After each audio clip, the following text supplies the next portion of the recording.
जय भगवान सिंहदेव की जय, भक्त प्रहलाद महाराज की जय, श्री सुदूर श्याम की जय, श्री दर्शन का की जय, श्री जीव शंकर की जय, श्री गुरु महाराज की जय, धन श्री भक्त की जय।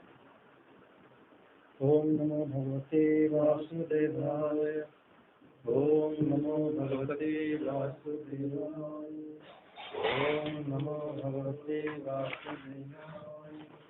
जन्माद्यस्य यतोऽन्वयादितरस्य सविज्ञानस्वरा तेने ब्रह्मा हृदयादि कवये मुह्यन्ति यत्सूरया तेजो वारि मृदां यथा धाम्ना स्वेन सदा निरस्तकुहकं सत्यं परं धीमहि धर्मः प्रोजितो कैतवोऽत्र परमो निर्मत्सरणं सतं वेद्यं वास्तवमत्र वस्तु शिवदं तापत्रयोन्मूलनम् श्रीमद्भागवते महामुनि कृते किं वा परमेश्वरः सद्य हृदयवरुध्यत्र कृतिभिः शुश्रूभिः तत्क्षणात् निगमकल्पतरुर्गलितं फलं सुखमुखादमृषद्रवसंयुतं पिबत भागवतं रसमालयं मुहुरः रसिका भुवि भावुकाः यं प्रजनन्दमनुपेतमपेतकृत्यं दैपायन विरह कातराजुहाव पुत्रेदि तनमतया तरवभिनेदु तं सर्वभूतहृदयं मुनिमानतोऽस्मि यः स्वानुभावमखिलश्रुतिसारमेकम् अध्यात्मदीपमिति दिशतां तमोऽन्धं संसारिणां करुणाय पुराणगुह्यं तं व्याससमुपयामि गुरुं मुनीनां नारायणं नमस्कृत्यं नरं चैव नरोत्तमं देवीं सरस्वतीं व्यासं ततो जयमुदीरयेत्। मुनयः साधुपृष्ठाहं भवद्विलोको मङ्गलम् यत्कृतः कृष्ण संप्रश्नो यनात्मासु प्रसीदति सवै पुंसां परो धर्मो यत भक्तिरधक्षजे अहेतुक्य प्रतिहता ययात्मा स प्रसीदति वासुदेवे भगवती भक्ति योगः प्रयोजितः जनयत्यासु वैराग्यं ज्ञानं च जडहेतुकम् धर्मः सोऽनिश्चितः पुंसं विश्वक्षेण कथासु यः न उत्पायते यतिरतिं सम एव हि केवलम् धर्मस्य अपवर्गस्य नार्थाय प्रकल्पते नातस्य धर्मकान्तस्य कामलाभादि स्मृतः कामस्य निन्द्रियप्रीतिलाभ जीवते यावता जीवस्य तत्त्वजिज्ञासा नार्थ यस्येह कर्मभिः वदन्ति तत्त्ववदस्तत्त्वं तत्स्थानमद्वयं ब्रह्मेति परमात्मेति भगवानिति शब्दते शृणुतां स्वकथां कृष्णपुण्यश्रवणकीर्तनः हृद्यन्तस्थो हि अभद्राणि विधुनते श्रीश्रताम्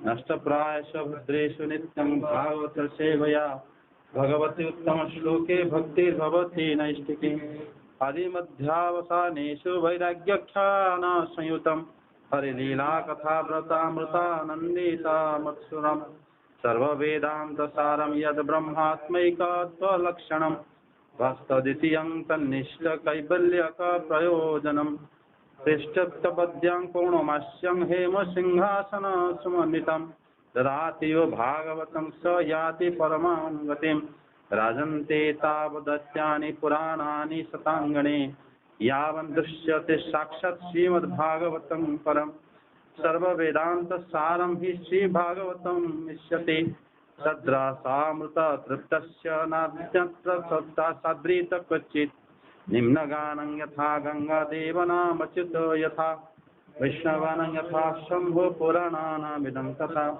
क्षत्रियाणां चैव सर्वेषां यथा काशी हनूत्तमा तथा पुराणव्रतानां श्रीमद्भागवतं द्विजा श्रीमद्भागवतं पुराणमलं यद् वैष्णवानां प्रियं यस्मिन् परमहंस्यमेके अमलं ज्ञानं परं गीयते तत्र ज्ञानविरागभक्तिसहितं नैष्कर्म्यमाविष्कृतं तच्छृण्वन् विपठन् विचारण परो भक्त्या विमुच्ये नरः कस्मै येन विभासित यमुतुलो ज्ञानप्रदीपः पुरा तद्रूपेण च नारदाय मुनये कृष्णाय तद्रूपिणा योगीन्द्राय तदात्मनाथ भगवद्रताय करुणायत तच्छुद्धविमलं हृदिशोकममृतं सत्यं परं धीमहि नमस्तस्मै भगवते वासुदेवाय साक्षिणे य इदं कृपया कस्मै वाच चक्ष्ये मुमुक्षवे योगीन्द्राय नमस्तस्मै शुकाय ब्रह्मरूपिणे संसार सर्पदृष्टं यो विष्णुरात्रममुच्यते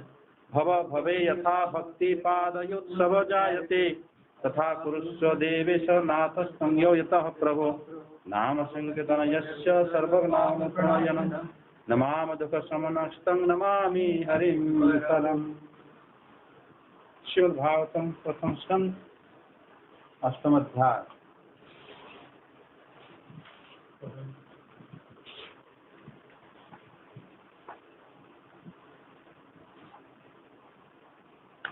श्लोक 23-24। यथा ऋषिकेश खलेन देवकी कंसेन रुद्धाति चिरं सुचेतिता विमोचिताहं च सहात्मज विभो तत्त्वैव नाथेन मुहुर्विप्रद्रणात्। जैसे आपने जैसे आपने दुष्ट कंस के द्वारा कैद की हुई और चिरकाल से शोकग्रस्त देवकी की रक्षा की थी, वैसे ही पुत्रों के साथ मेरी भी आपने बार बार विपत्तियों से रक्षा की है। आप ही हमारे स्वामी हैं, आप सर्वशक्तिमान हैं। श्री कृष्ण कहाँ तक गिनाऊं? विष से लाक्षागृह की भयानक आग से विडिम्ब आदि राक्षसों की दृष्टि से, दुष्टों की भूत सवार से, वनवास की विपत्तियों से और अनेक बार के युद्धों में अनेक महारथियों के शस्त्रास्त्रों से और अभी अभी इस अश्वस्थामा के ब्रह्मास्त्र से भी आपने ही हमारी रक्षा की है। इसमें मतलब जो पहला दो श्लोक एक साथ बताया अपने महारानी कुंती कथा बता रही है इसी का जिस प्रकार कंस द्वारा कैद की गई देवकी को आपने रक्षा की थी, उसी प्रकार आपने मेरी बार बार रक्षा की है। मतलब वहां पर उन्होंने एक बार रक्षा किया था भगवान देवकी जी को, लेकिन कुंती देवी को बार बार रक्षा करी है। मतलब उसी प्रकार विपत्ति कुंती देवी के मतलब जो इसमें अनेक बार आई थी और भगवान हमेशा उनको उन्होंने बताया है। विष से मतलब भीमसेन को विष दिया गया था जहर मारने के लिए। श्री भगवान जब उनको पता चला था माता को और बाकी भाइयों को कि जहर खिला के उनको फेंक दिए, तो उसे श्री कृष्ण को स्मरण करे थे उनकी माता। तो फिर भगवान की कृपा से भीमसेन जो है और बलशाली होके लौटे थे। लाक्षागृह की जब उनको पता चला था कि यहाँ पर आग लगने वाली है, लाक्षागृह है, हम यहाँ से निकल भी नहीं सकते, तो इस प्रकार बनाया गया है लाक्षागृह को। तो उसके बाद उन्होंने भगवान की कृपा से ही विदुर जी वहाँ पर भेजे थे। किसको फिर इसी हिसाब से जैसे महाभारत में वर्णन किया गया है, वो भी भगवान की कृपा इच्छा से ही हुआ था। हिडिम्बासुर राक्षसों के द्वारा देखे जाने पर जो कि उनको खाना चाहता था, जब वनवास के समय था घटना, तभी भगवान कृष्ण की कृपा से वो लोग फिर दुष्ट दुर्योधन द्वित सभा में भी जिस प्रकार द्रौपदी जी के साथ वो कुछ का मतलब बदतमीज करना चाहते थे, जिस प्रकार वस्त्रहरण करना चाहते थे, भगवान श्री कृष्ण की कृपा से फिर वनवास कालीन विपत्ति से भी जैसे मतलब आए थे दुर्वासा ऋषि, उनके मतलब आतिथ्य बनने के लिए 60,000 शिष्यों के साथ, तब भी उनसे भगवान श्री कृष्ण की कृपा से बचे। मतलब हर समय और अभी अभी जो अश्वस्थामा के ब्रह्मास्त्र से भी भगवान जो है उनको रक्षा करे थे।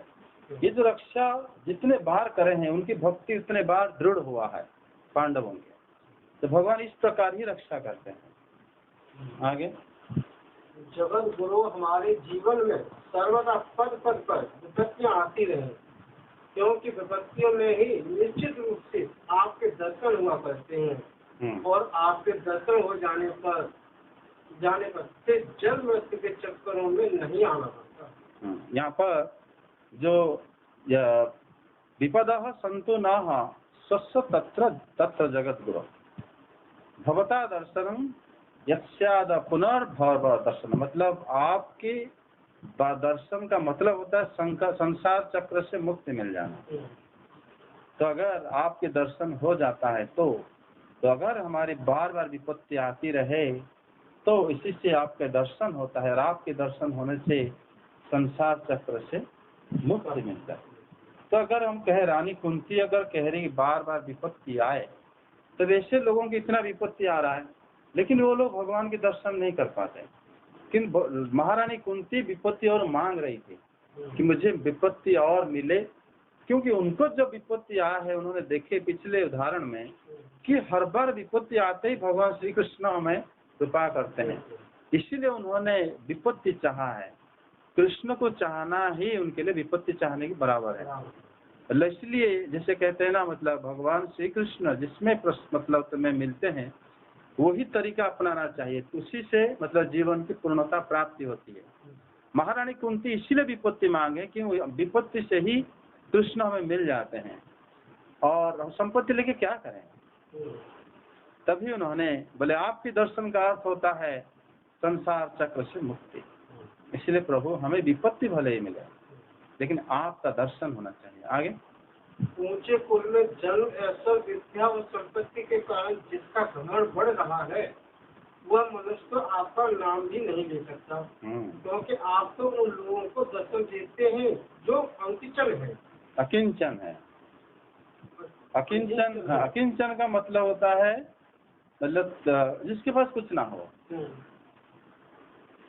यहाँ पर महारानी कुंती बता रही है, कुंती देवी जन्मेश्वर्य सुतसी धीरे था मानदह पुमान नैवार हत्या की धातु वे त्वाम अकिंचन गोचरम, कि आप अकिंचन को ही दृष्टिगोचर होते हो। हे प्रभु, अकिंचन मतलब जिसके पास कुछ ना हो, कुछ ना हो मतलब ये सब ना हो, जो घमंड होता है ना, फिर वही अकिंचन ही आपको दर्शन कर पाता है। जैसे जो श्री भगवान को दर्शन करते हैं वो सब अकिंचन ही होते हैं।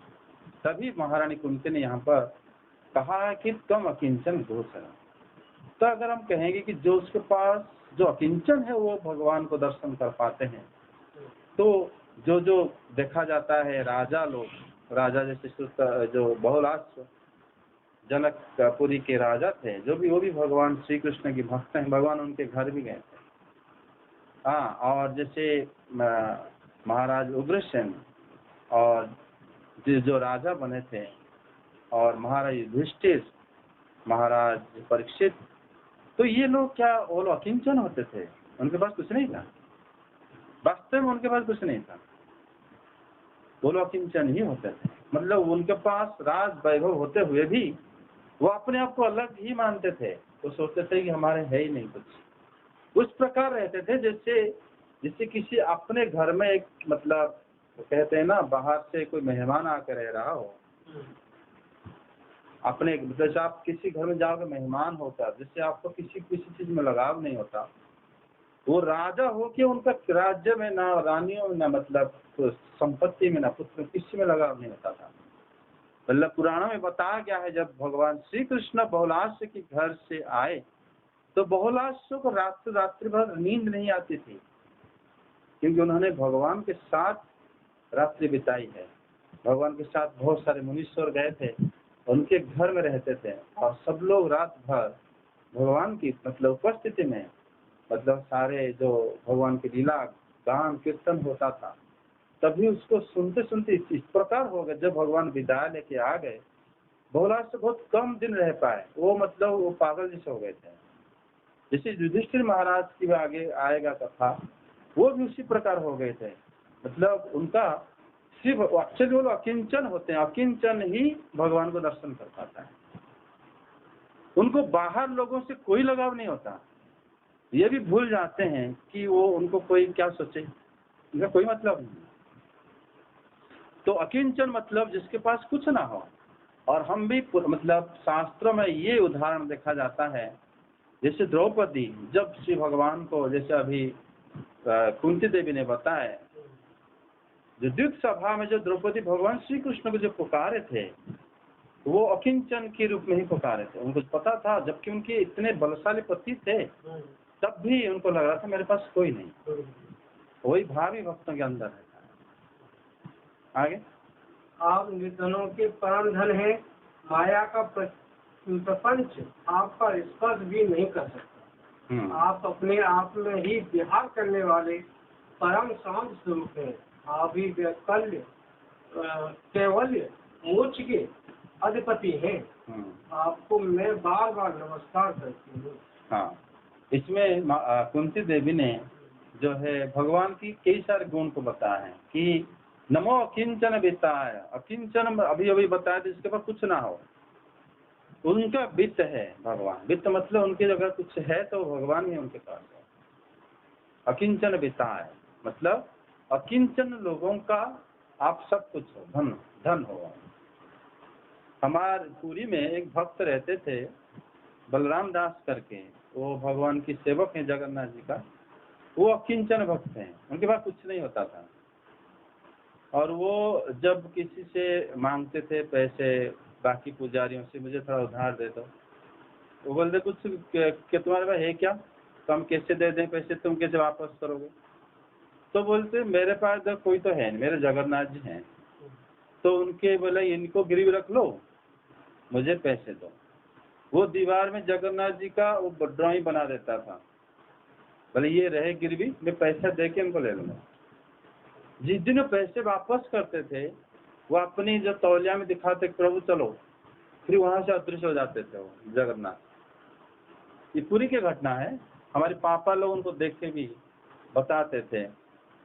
मतलब वो जो अकिंचन की जो धन है वो भगवान है, अकिंचन बिताए। और महारानी कुंती यहाँ पर बताएं कि प्रभु आप अकिंचन बिताए और आप जो है माया के गुणों से स्पर्श से रहित हैं। आप माया के गुण जो मतलब जो हम लोग के पास जो गुण सब है, वो सब गुण आपको स्पर्श नहीं कर पाता। अब आत्मा में रमण करने वाले हैं, आप परम शांत भी हैं, आपको नमस्कार। आप मोक्ष भी प्रदान करने वाले हैं, इसलिए आपको नमस्कार। जितने गुण बताएं सबसे अकिंचन बिताए जो गुण सबसे हमें ज्यादा श्रेष्ठ लगता है। श्रेष्ठ मतलब ये गुण हम लोगों के लिए है, मतलब भगवान जिसके पास कुछ ना हो उनके पास भगवान ही होते हैं। आगे, मैं आपको अनादि अनंत सर्वव्यापक सबके नियंता काल रूप परमेश्वर समझती हूँ। संसार के समस्त पदार्थ और प्राणी आपस में टकराकर विषमता के कारण परस्पर विरुद्ध हो रहे हैं, परंतु आप सब में समान रूप से विचर रहे हैं। मतलब आप में किसी प्रकार का वैषम्य नहीं, आप बराबर समान हो सबकी सभी जगह में। अहं त्वं कालम ईशान मन्ये त्वाम कालम ईशान मनादि निधनं विभुम समम चरंतम सर्वत्र। आप हर जगह में समान भाव से रहते हो। यही गुण जो है भगवान के भक्तों को ज्यादा पसंद है कि अगर मतलब भूतानां जन्मिथा कली ही, आप जैसे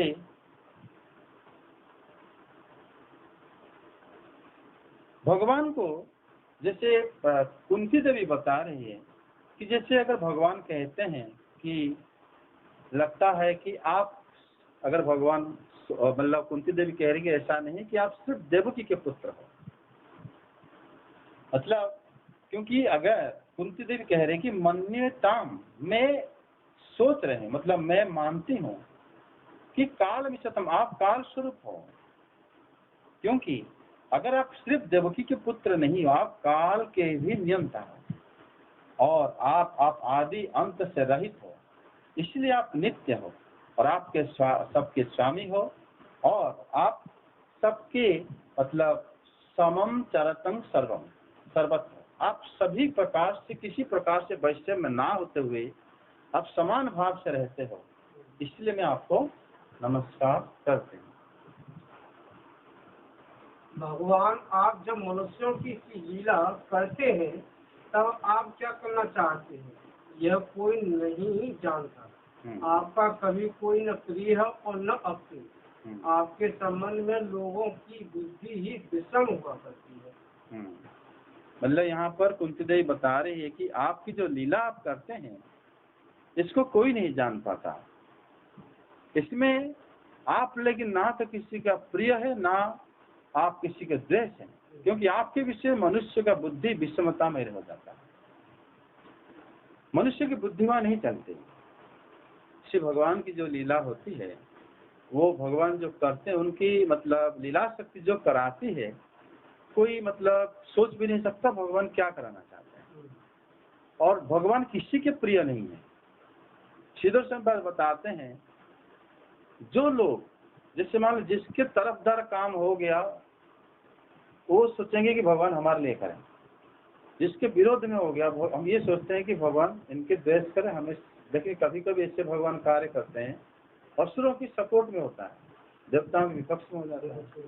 कभी देवताओं की सपोर्ट में होता है, फिर असुर के विपक्ष में हो जाता है। कभी कभी देखो अभी जैसे भगवान ने करे पांडवों की सपोर्ट में होता है, फिर पांडवों के विपक्ष में भी हो गया, द्रौपदी के सारे पुत्र खत्म हो गए। किसके भगवान सपोर्ट? इसलिए कुंती देवी कह रहे, ना तो आपके किसी के प्रिय हो, ना आप किसी के बल्ला अप्रिय भी हो। मनुष्य की बुद्धि जो है आपके बारे में सोच नहीं पाता। आप विश्व के आत्मा हैं, विश्व रूप है। न आप जन्म लेते हैं और न कर्म ही करते हैं, फिर भी पशु पक्षी मनुष्य ऋषि जलचर आदि में आप जन्म लेते हैं और उन योनियों के अनुरूप दिव्य कर्म भी करते हैं। यह आपकी लीला ही तो है। अल्लाह श्री भगवान जब कह रहे हैं कि कुंती देवी ऐसा नहीं है कि आप कृष्ण रूप में बहुत सारे अद्भुत लीला करते हो, जिसमें मनुष्य की बुद्धि जो है विषमता हो जाता है। वो कह रहे हैं कि आप जैसे पशु में भी जन्म लेते हो। कैसे? श्री बराह के रूप में भगवान बराह अवतार आए थे। मनुष्यों में श्री राम के रूप में आप आए हो। ऋषियों में आप नर नारायण ऋषियों के रूप में आए हो। जलचरों में जो पानी के अंदर रहते हैं, आप मत्स्य अवतार में आए हो, पानी के ऊपर रहते हैं। तो ये सब जो आपकी दिव्य लीलाएं हैं, ये जो लीला ही मतलब भक्तों का आकृष्ट करता है। आप बड़े विचित्र कर्म करता हो और हमेशा भक्तों को ही आकृष्ट करते हो। भक्त आपको ही भक्ति करना चाहिए। यही जो लीला है आपकी, मतलब तदत्यंत विडम्बनम, अत्यंत विडम्बनम, मतलब ये जो है आप जो जो क्रिया करते हो, ये अत्यंत विडम्बनम है, मतलब ये आपको अद्भुत लीला ही है।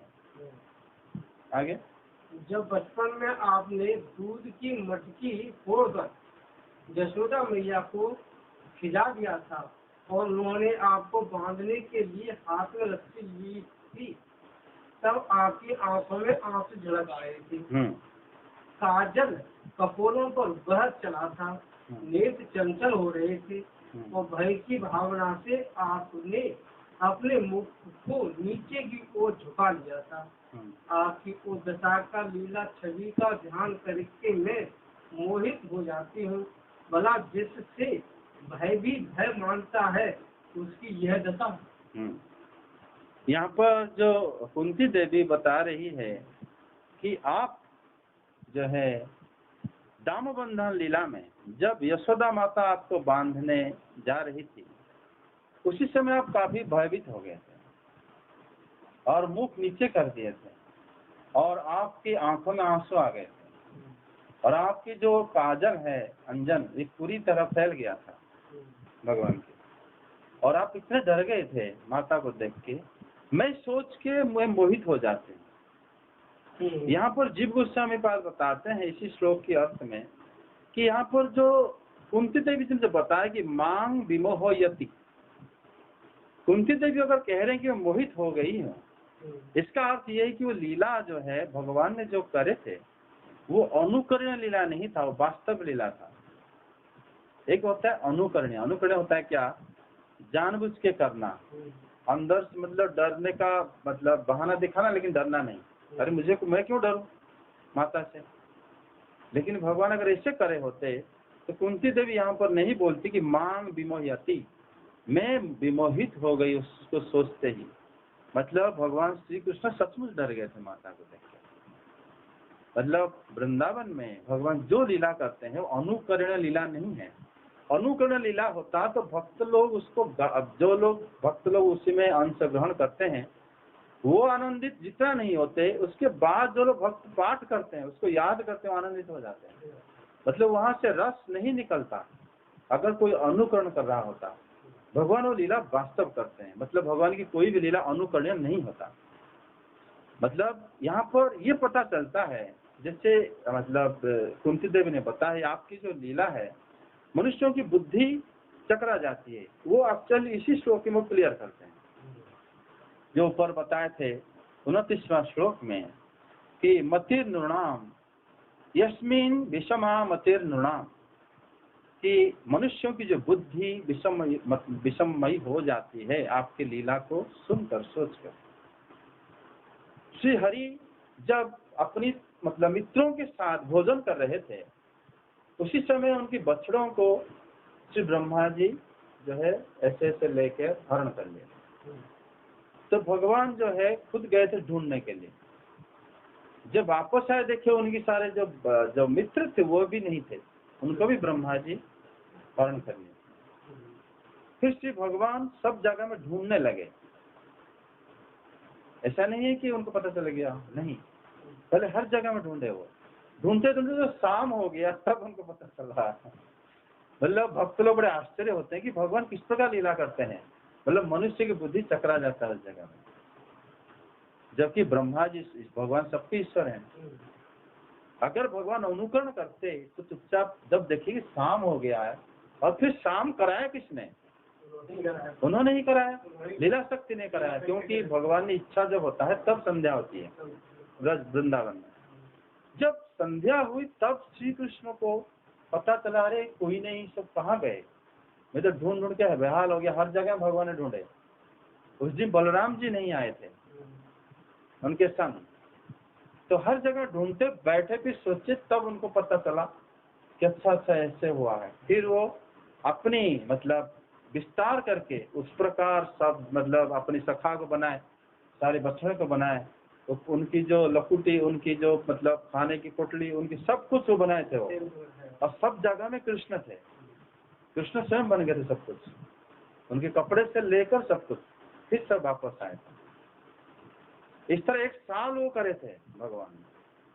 तो जिस मतलब यहाँ पर बताया गया कि मनुष्य का जो बुद्धि यस्मिन विषमान मतिर नृणाम, यहाँ पर माता यशोदा, आप जिसको सारे लोग डरते हैं, कल जैसे हम लोग अध्ययन कर रहे थे, भगवान शिव, भगवान ब्रह्मा और सारे देवता लोग भगवान को डरते हैं। और ये जो जैसे मान लो जितने दिग्गज हैं जो संसार को मतलब पालन कर, वो भी डर जाते हैं भगवान को, और मतलब उनको डर के मारे वो सब काम करते हैं। अक्सर में सूर्य प्रत्येक दिन एक ही रास्ते में चलना, इंद्रदेव जो जो उनका क्रिया है देवराज के हिसाब से, मतलब मानव समाज सभ्यता के प्रति, देवताओं के प्रति, उस सब कार्यों का क्यों? उनके भय से, भगवान के भय से, तो उसको डरते हैं भगवान को। और यहाँ पर जब श्री भगवान स्वयं माता एक गांव के अंदर, वृंदावन एक वन जगह है, वो शहर से अलग है ना, कोई यहाँ पर गाय पालन करते हुए सब लोग रहते हैं वृंदावन। और भगवान जो कि सारे ब्रह्मांड के मालिक हैं, वहां पर माता यशोदा छड़ी लेके उनके पीछे भागी थी, क्योंकि उन्होंने शरारत ऐसे करी थी भगवान। और वो रस को आस्वादन करने के लिए भगवान बहुत डर भी गए, रोने लगे, आंखों में आंसू आ गए थे। माता को देख के वो इतना भयभीत हो गए थे।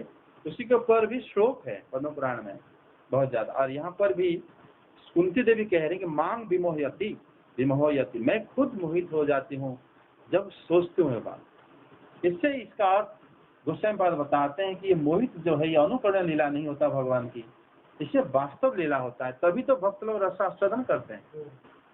ऐसा नहीं कि भगवान एक्टिंग कर रहे थे, अभिनय कर रहे थे, ऐसा भगवान कभी नहीं करते।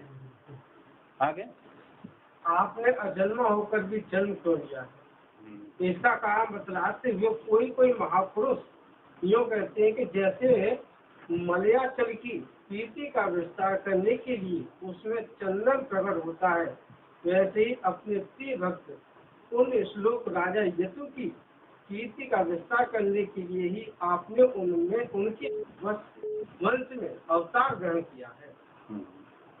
मतलब भगवान जो है यहाँ पर इसलिए अवतार ग्रहण किया है, जैसे मतलब उनके भक्त जो है यदु वंश में अवतार, अब यदु उनके भक्त हैं और वंश को गौरवान्वित करे अवतार होके, वो लोग सब भक्त उनके अवतार मतलब वंश में रहते थे। जिस प्रकार मलयाचल में एक चंदन की वृक्ष, चंदन वृक्ष कहीं भी हो वो चंदन ही माना जाएगा, लेकिन मलयाचल चंदन के लिए प्रसिद्ध है। उड़ीसा में है जगह मलय पर्वत जो है, जगन्नाथ जी के चंदन वहीं से आता है। तो वो जो जगह है वहां पर सारे चंदन की, अगर इतने सारे चंदन के लिए वो जगह प्रसिद्ध है चंदन की, तो वहां पर कह रहे हैं कि मलयाचल में जैसे चंदन, अगर एक नया चंदन का वृक्ष वहां हो जाता है तो उसका प्रसिद्धि जो है उसी तरह हो जाता है। उसी प्रकार आपके वंश, आप जिस वंश में आए उन लोगों को प्रसिद्धता देने के लिए अपने भक्तों को आप उसी वंश में प्रकट हो, लेकिन आप कहीं भी प्रकट होते हो तब भी वो जगह प्रसिद्ध हो जाता है। दूसरे लोग यूँ कहते हैं कि वसुदेव और देवकी ने पूर्व जन्म में सतपा और प्रश्न के रूप में आपसे यही वरदान प्राप्त किया था, इसीलिए आप अजन्मा होते हुए भी जगत के कुशलों और दैत्यों के नाश के लिए उनके पुत्र बने हैं। मतलब यहाँ पर उन्होंने जो है देवकी और वसुदेव की याचितो अभ्यगात, अपरे वसुदेव से देवक्यांग याचितो अभ्यगात, वो कुंती देवी भगवान श्री कृष्ण की जन्म के कारण बता रहे हैं, क्योंकि उससे पहले उन्होंने बताया था जन्म कर्म च विश्वात्मन कर्तुरात्मना, आपके जन्म अजन्मा होकर आप जन्म लेते हैं। उन्होंने जैसे 30वां श्लोक में बताया है, उसी को एक्सप्लेनेशन में बता रहे हैं कुंती देवी कि कोई कहता है कि आप जो है मतलब अपने भक्तों को आनंदित करने के लिए आप उनके वंश में, यदु के वंश में अवतीर्ण हुए हैं। कोई कहता है कि देवकी और वसुदेव पहले जो है उन्होंने पूर्व जन्म में जो है तपस्या करके आपको पुत्र रूप में प्राप्ति करने के लिए आपको संतुष्टि करे थे, वरदान लिए थे आपसे, इसलिए आप उनसे जो है अवतीर्ण हुए। मतलब भक्त जो है भगवान से याचितो अभ्यगात। आगे कुछ और लोग यूँ कहते हैं कि यह पृथ्वी दैत्यों के अत्यंत भार से समुद्र में डूबते हुए जहाज की तरह डगमगा रही थी, पीड़ित हो रही थी। तब ब्रह्मा की प्रार्थना से उसका भार उतारने के लिए ही आप प्रकट हुए हैं। यहाँ पर बता रहे हैं एक और कारण, मतलब सिदन्या भूरि भारेण जातो ह्यात्म भवार्थित, ह्यात्म भवार्थित हो गए श्री ब्रह्मा जी। आत्म भवती मतलब ब्रह्मा प्रार्थनस्य, श्री ब्रह्मा जी के प्रार्थना से ही आप अवतीर्ण हुए। फिर वसुदेव और देवकी की तपस्या वरदान से ही आप अवतीर्ण हुए। तो कौन सा कारण चाहिए? फिर अपने यदुवंश को मतलब उनको प्रभावशाली, मतलब उनको और भक्तों को आनंदित देने के लिए उसी वंश में आपने अवतीर्ण हुए। फिर और 2 कारण बताएंगे, फिर अपने कारण बताएंगे वो। आगे बताओ। कोई महापुरुष यूँ कहते हैं कि जो लोग इस संसार में अज्ञान, कामना और कर्मों के बंधन में जकड़े हुए पीड़ित हो रहे थे, उन लोगों के लिए श्रवण और स्मरण करने योग्य लीला करने के विचार से ही आपने अवतार ग्रहण किया है। मतलब यहाँ पर कह रहे हैं कि केचिन अस्मिन, कोई कहता है भवे कि श्रवण स्मरणार हरि, मतलब आप सुनने योग्य और जानने योग्य लीला, जो मतलब आपकी लीला को सुनने के लिए अच्छा लगे, आप इसी प्रकार और उसी लीला को श्रवण करते हुए लोग उद्धार हो जाएं, इसलिए आप अवतार लिया। बाकी वात्सल्य भगवान अवतार लेके सारा कारण सही है, ब्रह्मा जी ने भी प्रार्थना करे थे और वो भी करे थे, लेकिन ये कारण ज्यादा मुख्य कारण है कि भगवान अगर मतलब उनको पुत्र रूप में, उनको वरदान मांगे थे पुत्र रूप में अवतार लेना, और मतलब ब्रह्मा जी से प्रार्थित होकर दैत्यों को नाश करना और बाकी जो उससे पहले यदुवंश को महिमान्वित करना, ये जो कारण है श्री भगवान कृष्ण रूप में ना होकर भी कर सकते थे। जैसे भगवान दूसरे अवतार में आए हैं, कुछ करना नहीं पड़ा था, तब भी मतलब भगवान अवतार हुए हैं। लेकिन कृष्ण रूप में जो अवतार है ये ज्यादा महत्वपूर्ण है कि श्रवण स्मरणार्हनि करिष्य नीति के चना, आप इस प्रकार लीला करे हो जो कि सुना जाता है, स्मरण किया जाता है, ये बड़ा महत्वपूर्ण है। आगे भक्तजन बार-बार आपके चरित्र का श्रवण गान कीर्तन एवं स्मरण करके आनंदित होते रहते हैं, वे ही अविलंब आपके को चरण कमल का दर्शन कर पाते हैं जो जन्म मृत्यु के प्रभाव को सदा के लिए रोक देता है। मतलब आपका जो ये अवतार का यही कारण है। ये उन्हीं कुंती देवी ये वाला श्लोक अपने तरफ से बोले, यहाँ पर नहीं बोले कि लोग कहते हैं। सारे लोग जगह में बता दिए, कोई कहता है कोई कहता है, वो खुद तरफ से बता रहे। सुनवंती गायंती गुणत्य भिक्षण सह स्मरंती नंदंती तेवाहित जनहा। मतलब आपके भक्त जन जो है आपकी इन लीलाओं को बार बार सुनते हैं, गाते हैं, श्रवण करते हैं, एक बार नहीं बार बार स्मरण करते हैं और आनंदित भी होते हैं। ऐसा जरूरी नहीं कि हम लोग चलो भागवत पढ़ा है बेमन से आ जाते हैं, उसी से भक्त लोग जो होते हैं आनंदित होते तभी तो करते हैं वो। और वही भक्त जन आपके चरण कमलों को शीघ्र साक्षात कर लेते हैं। तो एव पश्यन्ति चिरेण तामकम भव प्रवाह परमं पदाम्बुजम, आपके चरण कमल को प्राप्त भी कर लेते हैं। इस जन्म मरण के प्रभाव संसार चक्र को अवरुद्ध कर लेते हैं। वो लोग इस जगत से मतलब उनका जन्म भी धन्य हो जाता है। आप इसलिए वास्तव में अवतार ग्रहण करते हो, ये कुंती देवी की समझ है और उनका जो समझ है वही सही समझ भी है। कुंती देवी की प्रार्थना को मतलब पूर्ण प्रार्थना माना जाता है। भगवान की, श्री कृष्ण की जितने भी आगे आगे प्रार्थना आएंगे, ये प्रार्थना पूर्ण है पूरा, क्योंकि इसमें तो पहले जन्म की बहुत सारे कारण के साथ मुख्य कारण बताया गया है क्यों भगवान अवतीर्ण होते हैं। दूसरी बात, भगवान की जो पहले किस प्रकार भक्तों के साथ तो भगवान मतलब उनका संबंध रहता है वो भी बता चुके हैं। अभी कुंती देवी आगे जो श्लोक भी और रह जाएगा अभी है, उसमें वो भगवान की वो लीला बताएंगे जिस प्रकार भगवान जो किस प्रकार भक्तों को लेकर अपने साथ चले जाते हैं। आज इतना रहने से श्री कृष्ण गोविंद हरि मुरारी हे नाथ नारायण वासुदेव, श्री कृष्ण गोविंद हरि मुरारी हे नाथ नारायण वासुदेव, कृष्ण गोविंद हरि मुरारी हे नाथ नारायण वासुदेव।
दास महाराज की जय, गोस्वामी जी तुलसी महाराज की जय, श्री गोस्वामी जी सनकादि सुंदर की जय, महारानी कुंती की जय, से पांडवों की जय, भगवान श्री कृष्ण चंद्र की जय, सारे देव देवियों की जय, भगवान सभी भक्त वृंद की जय। जय जय श्री राम।